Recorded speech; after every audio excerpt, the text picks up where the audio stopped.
से इस वक्त की बड़ी खबर जम्मू के सिदड़ा इलाके में बुलडोजर कार्रवाई हुई। जेडीए की जानिब से ये कार्रवाई की गई है। कई घरों को बुलडोज किया गया।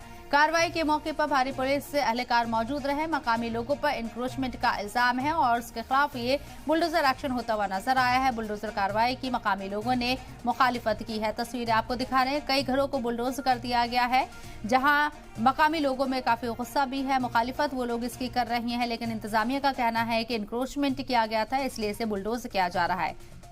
जम्मू के सिदड़ा इलाके में ये पूरी कार्रवाई को अंजाम दिया गया है। जेडीए की जानिब से ये कार्रवाई हो रही है। कई घरों को बुलडोज किया गया है। कार्रवाई के मौके पर भारी पुलिस फोर्स यहां पर मौजूद है। मकामी लोग इंक्रोचमेंट का मकामी लोगों के ऊपर इल्जाम, वही इसकी अब खिलाफ वर्जी में मुखालिफत भी की जा रही है मकामी लोगों के जरिए। 100 साल के बसिंदा लोग हैं जिनकी ये दुकान है। 100 साल के बसिंदे लोग हैं। ये नोटिस से बगैर ये गवर्नमेंट को हाथ में कानून क्यों लेती है? मुझे गवर्नमेंट कानून जेडी वाले लीडर या मिनिस्टर को जवाब दे इस बात का। अगर नोटिस दुकान के बारे में दिया है तो बेशक तोड़ो। अगर नोटिस से दुकान गिराई है, जुर्मदार कौन है? कौन है जुर्मदार? आप बोलो कौन है जुर्मदार? सरकार, जेडी वाले हैं।